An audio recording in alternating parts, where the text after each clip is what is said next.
할렐루야. 오늘은 9월 4일 목요일입니다. 오늘도 정시매일 예배를 통해 경건의 일상을 살아가고자 하시는 우리 큰믿음신교회 모든 성도님들을 사랑하고 축복합니다. 다 함께 사도신경으로 우리의 신앙을 고백하며 하나님 앞에 나아가겠습니다. 전능하사 천지를 만드신 하나님 아버지를 내가 믿사오며 그 외아들 우리 주 예수 그리스도를 믿사오니 이는 성령으로 잉태하사 동정녀 마리아에게 나시고 본디오 빌라도에게 고난을 받으사 십자가에 못 박혀 죽으시고 장사한 지 사흘 만에 죽은 자 가운데서 다시 살아나시며 하늘에 오르사 전능하신 하나님 우편에 앉아 계시다가 저리로서 산자와 죽은 자를 심판하러 오시리라. 성령을 믿사오며 거룩한 공회와 성도가 서로 교통하는 것과 죄를 사하여 주시는 것과 몸이 다시 사는 것과 영원히 사는 것을 믿사옵나이다. 아멘. 다 함께 찬송가 263장 찬양하시겠습니다.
오늘 하나님께서 우리에게 주시는 말씀은 로마서 2장 1절로 16절입니다.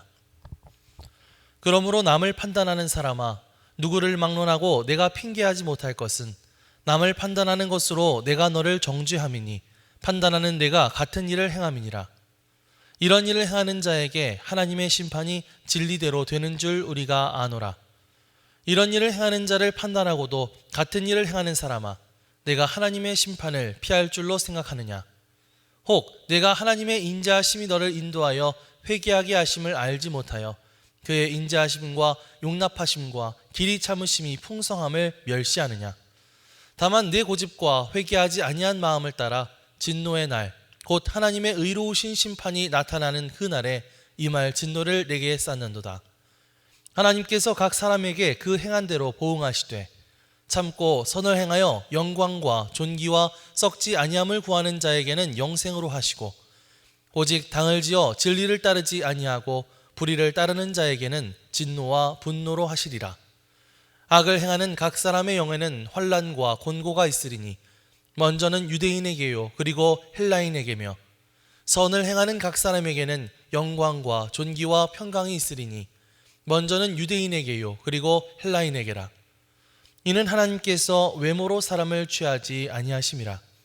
무릇 율법 없이 범죄한 자는 또한 율법 없이 망하고, 무릇 율법이 있고 범죄한 자는 율법으로 말미암아 심판을 받으리라.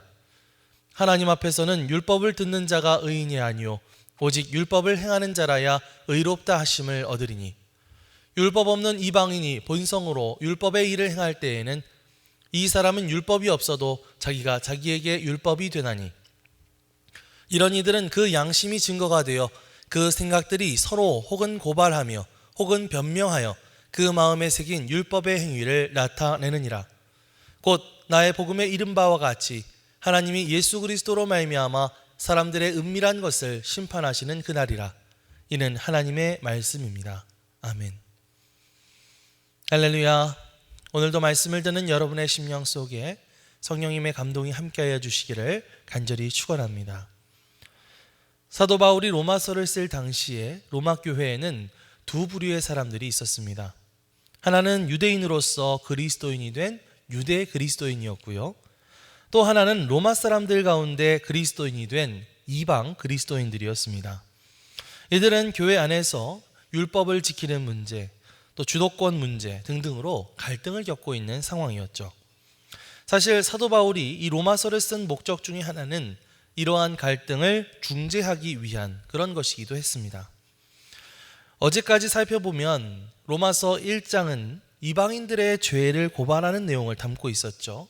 바울은 이방인들이 하나님을 알았지만 하나님을 영화롭게도 하지 아니하고 감사하지도 아니하였다라고 말하면서 하나님을 떠난 인간이 결국은 우상을 섬기게 되고 탐욕과 음란과 악한 욕망에 사로잡히게 되었다라고 지적했습니다.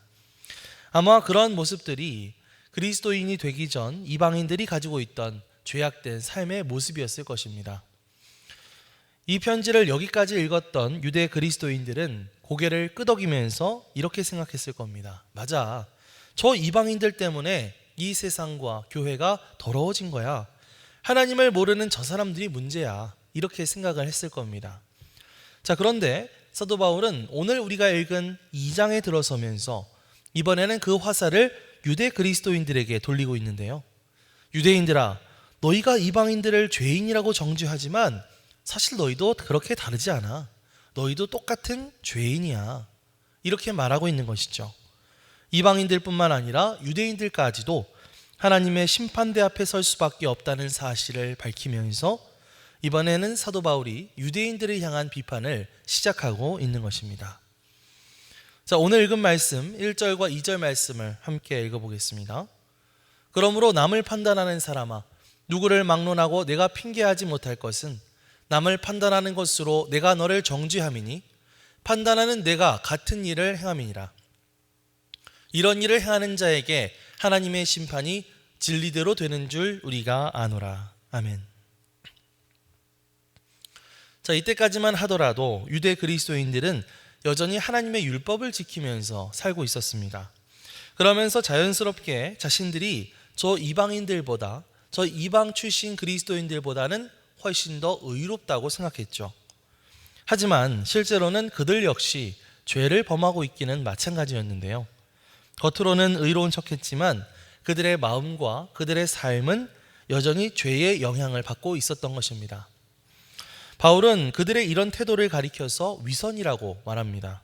다른 사람들을 향해서는 손가락질하면서 정작 자신은 하나님 앞에 회개하지 않는 그런 모습이죠.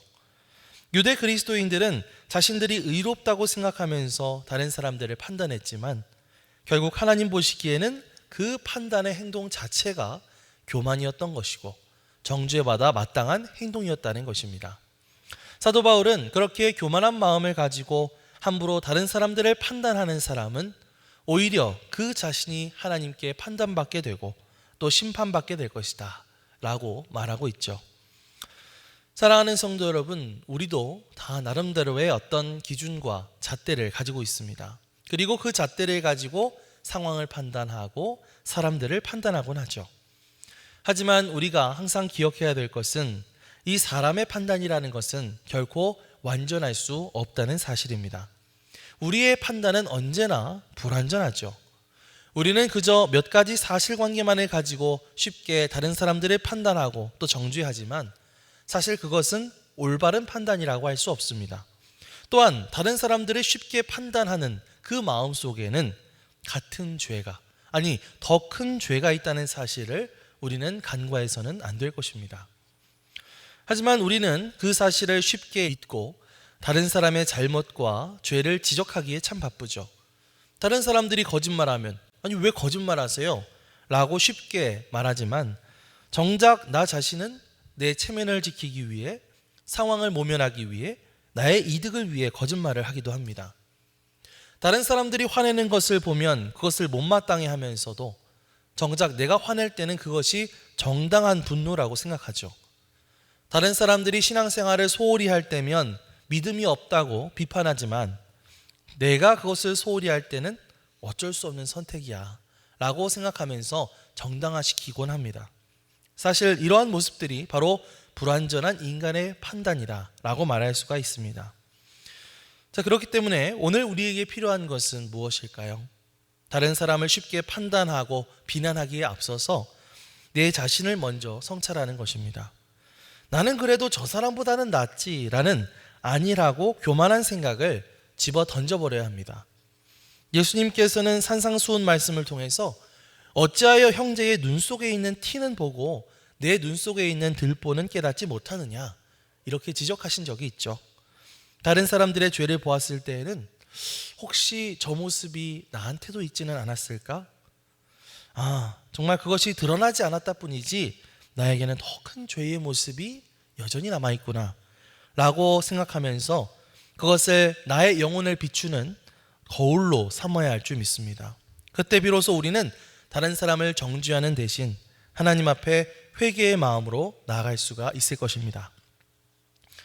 이 시간 우리 함께 기도할 때에 나의 불완전함을 깨닫게 하시고 겸손한 마음으로 하나님과 사람들 앞에 서게 하여 주옵소서. 그렇게 기도하며 나아갈 수 있는 저와 여러분들이 되시기를 주님의 이름으로 간절히 축원합니다. 자, 이렇게 유대인들은 자신들이야말로 선택된 민족들이고 율법을 받았다는 사실을 자랑스럽게 생각했죠. 그러면서 한편으로 우리는 하나님께 어떤 특별 대우를 받을 거야 라는 생각을 가지고 있었습니다. 하지만 사도 바울은 단호하게 말하죠. 하나님은 유대인이든 이방인이든 종이든 자유인이든 남자든 여자든 차별 없이 심판하신다 라는 것입니다. 6절에서 8절 말씀을 함께 보겠습니다. 하나님께서 각 사람에게 그 행한 대로 보응하시되 참고 선을 행하여 영광과 존귀와 썩지 아니함을 구하는 자에게는 영생으로 하시고 오직 당을 지어 진리를 따르지 아니하고 불의를 따르는 자에게는 진노와 분노로 하시리라. 사도 바울은 여기에서 두 가지 길을 제시하고 있는데요. 선을 행하는 사람에게는 영생이 주어지고 악을 행하는 자에게는 진노와 분노가 임하게 될 것이다 라는 이야기입니다. 자, 여기서 말하는 선을 행했다라는 것은요, 그저 단순히 도덕적으로 착하게 살아라는 말이 아닙니다. 하나님을 알고 하나님의 말씀에 순종하고 하나님의 뜻에 따라 살아가는 삶을 가리키는 것이죠. 사랑하는 성도 여러분, 하나님은 공의의 하나님이십니다. 그 말은요, 하나님은 철저히 공평하게 심판하시는 분이라는 말이죠. 하나님은 어떤 외모나 신분이나 종교적 특권에 따라서 그 사람을 판단하시는 것이 아니라 그 사람의 삶 속에 드러난 순종의 모습이 어떠한가, 그것을 보신다는 것입니다. 우리는 보통 사람들을 겉모습으로 평가할 때가 참 많죠. 그 사람이 어떤 직업을 가졌는가, 재산은 얼마나 되는가, 외모는 어떤가, 어떤 직분을 가졌는가, 이런 것들을 가지고 사람들을 평가하고 대할 때가 많습니다. 하지만 하나님은 이러한 것들을 보지 않으십니다. 하나님은 우리의 실제 삶의 모습이 어떠한지 그것을 보신다는 것이죠. 교회 안에서 예배 드릴 때뿐만 아니라 집에서 가족들과 함께 지낼 때, 내가 직장에서 일할 때, 세상 속에서 누군가와 관계를 맺을 때 그 모든 순간순간들을 다 지켜보고 계시는 줄 믿습니다. 사랑하는 성도 여러분, 내가 그래도 교회 오래 다녔으니까, 내가 그래도 모태신앙이니까, 그래도 내가 직분이 있잖아, 장로고 권사고 집사니까, 그러한 이유로 인해서 하나님의 심판에서부터 안전할 거라고 착각하지 마십시오. 하나님은 우리의 직분이 아니라 우리의 삶에서부터 나타나는 열매를 보시는 분이십니다. 만약 여러분들이 주일날 나와서 예배드리는 그러한 모습과 평일날 여러분들의 삶에 드러나는 삶의 모습이 일치하지 않으면 하나님은 그거 다 알고 계신다는 것이죠. 우리는 그저 우리의 삶에 드러나는 겉모습이 아니라 우리의 실제의 삶을 하나님 앞에 내어놓아야 할 줄 믿습니다. 지금 나는 나의 실제의 삶 속에서 어떻게 살아가고 있는가, 그것을 돌아보면서 오늘 하루 우리의 일거수일투족을 지켜보고 계시는 그 하나님의 눈동자를 의식하며 살아갈 수 있는 저와 여러분들이 되시기를 주님의 이름으로 간절히 축원합니다. 자, 이렇게 하나님께서는 모든 사람에게 심판의 기준을 주셨는데요, 유대인들에게는 율법을 주셔서 하나님의 뜻을 알게 하셨고요, 또 성경을 보면 이방인들에게는 양심을 주셔서 그 옳고 그름을 분별할 수 있게 하셨다라고 말씀하고 있습니다.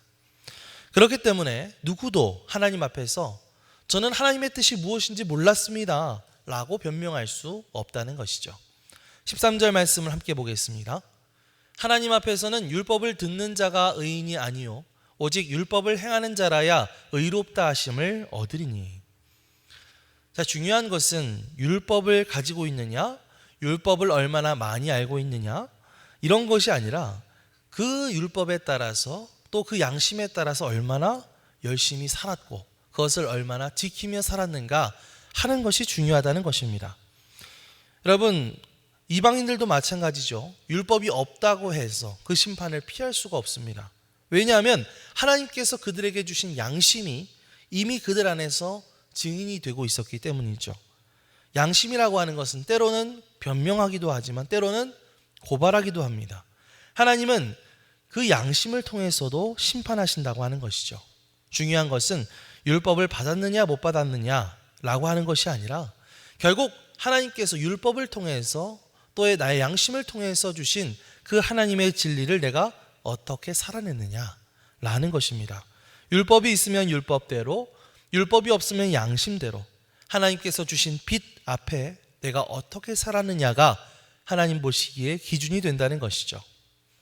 그리고 16절 말씀을 보면 이렇게 말하고 있습니다. 곧 나의 복음에 이른 바와 같이 하나님이 예수 그리스도로 말미암아 사람들의 은밀한 것을 심판하시는 그 날이라. 자, 하나님은 겉모습만 보시는 분이 아니시라고 했죠. 마음속의 깊은 동기까지, 은밀한 동기까지 다 드러내시는 분이라고 말했습니다.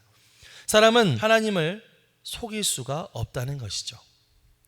자, 그런데 여기서 우리는 한 가지 심각한 문제 앞에 서게 됩니다. 자, 그렇다면 누가 과연 이 심판 앞에 온전히 설 수 있을까 하는 것입니다. 율법을 받은 유대인도 양심을 가진 이방인도 결국은 하나님의 기준을 완벽히 지켜낼 수 있을까요? 없을까요? 없겠죠. 우리 모두는 어느 순간 진리를 알면서도 행하지 못하고 양심의 소리를 알면서도 거슬러 살아가는 그런 존재가 되고 말았다는 것입니다. 자, 그렇기 때문에 바로 이 지점에서 우리에게 복음이 필요한 것이죠. 바울이 나의 복음에 이른 바와 같이 라고 말한 이유가 여기에 있습니다. 율법으로도 양심으로도 우리가 온전히 설 수 없는 그런 불쌍한 우리를 위해서 예수 그리스도께서 오셨다고 하는 것이죠. 그분은 우리의 모든 죄를 대신 지시고 십자가에 못 박혀 죽으셨습니다. 그리고 부활하심으로써 우리에게 의의 길을 열어주셨죠. 사랑하는 성도 여러분, 이것이 오늘 우리에게 주시는 메시지는 분명합니다. 율법 자체가 중요한 것이 아니다. 양심 자체가 중요한 것이 아니다. 그 안에 담긴 하나님의 진리를 우리가 얼마나 완벽하게 지켰는가를 따져본다면 사실 그 누구도 설 수 없다라는 것입니다. 그렇기 때문에 우리의 참된 소망은 오직 예수 그리스도, 예수 그리스도의 복음뿐이다 라고 하는 것입니다. 그분의 은혜가 우리를 덮어주셔야만 우리는 하나님의 심판대 앞에서도 의롭다 하심을 얻게 되는 줄 믿습니다. 따라서 신앙이라고 하는 것은 단순히 아는 것만으로 끝내는 것이 아니라 예수 그리스도의 복음을 믿고 그 은혜 안에서 진리를 삶으로 살아내는 것이라고 말할 수 있을 것입니다. 오늘도 우리를 향하신 예수 그리스도의 그 십자가의 은혜를 붙들고 주님의 도우심을 의지하여 그 복음을 따라 힘차게 살아갈 수 있는 저와 여러분들 되시기를 주님의 이름으로 간절히 축원합니다. 아멘. 기도하겠습니다. 자비와 은혜가 풍성하신 하나님, 우리의 삶을 다시 한번 되돌아보며 오늘 말씀 나누게 하심에 감사를 드립니다. 우리는 다른 사람을 쉽게 판단하기에 앞서서 내 자신도 똑같은 죄를 짓고 살았음을 고백합니다. 공평하신 하나님, 그 공평하신 주님께서 단순한 우리의 직분이나 외모가 아니라 우리의 삶 속에서 드러난 순종을 보신다는 사실을 늘 기억하게 하여 주시옵소서. 율법으로도 또 양심으로도 온전히 설 수 없는 우리에게 오직 예수 그리스도의 복음만이 참된 소망임을 붙잡게 하여 주옵소서. 겉모습뿐만 아니라 마음의 중심까지도 아시는 하나님 앞에 정직하고 진실된 삶으로 응답하게 하여 주옵소서. 오늘 하루도 예수 그리스도의 은혜를 의지하며 그 복음을 살아내는 제자가 되게 하여 주옵소서. 감사드리며 예수 그리스도의 이름으로 기도드리옵나이다. 아멘. 하늘에 계신 우리 아버지여, 이름이 거룩히 여김을 받으시오며 나라가 임하시오며 뜻이 하늘에서 이루어진 것 같이 땅에서도 이루어지이다. 오늘 우리에게 일용할 양식을 주시옵고 우리가 우리에게 죄 지은 자를 사하여 준 것 같이 우리 죄를 사하여 주시옵고 우리를 시험에 들게 하지 마시옵고 다만 악에서 구하시옵소서. 나라와 권세와 영광이 아버지께 영원히 있사옵나이다. 아멘.